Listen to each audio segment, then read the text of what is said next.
Hi, I'm Kenny Colbert with the Employers Association. Thanks for joining me for coffee today.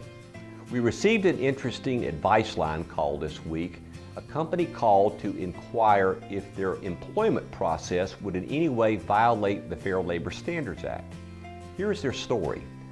This company hires customer service representatives. They bring an applicant in to interview for a job. If things go well, they bring them in for a second round, and the second round lasts a complete day. Part of the day is one-on-one interviews, and then they do a lot of role plays and simulations. That takes several hours.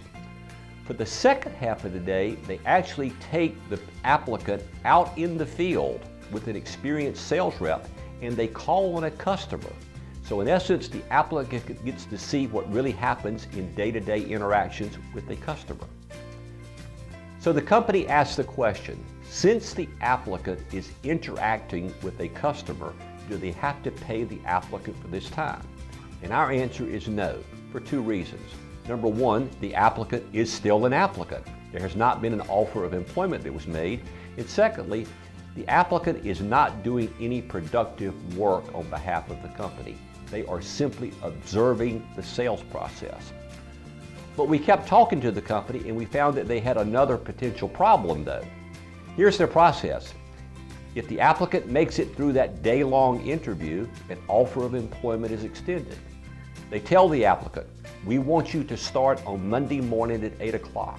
That's when we receive our highest volume of calls. That's when problems typically arise. And we want you to be ready to go to work at 8 o'clock on Monday morning. So we want you to come by the office on Friday afternoon and do all of your paperwork, your I-9 form, your tax forms, get signed up for benefits, etc. This process typically takes 45 minutes or an hour. Well, at that point, you have to compensate the applicant who is now the employee for two reasons. Number one, an offer of employment has been made, and number two, they are doing work on behalf of the company. So keep in mind, there is no true definition of work under the Fair Labor Standards Act. Section 785 talks about if you are permitted or suffered to work. That's a long-standing term the FLSA uses. There is no true definition of that.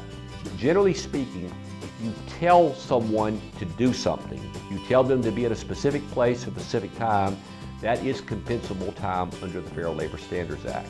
So if you have someone come by the office to do paperwork before they actually start to work, they need to be compensated for that time. If you have any questions concerning this, don't hesitate to give us a call here at the association. Thanks.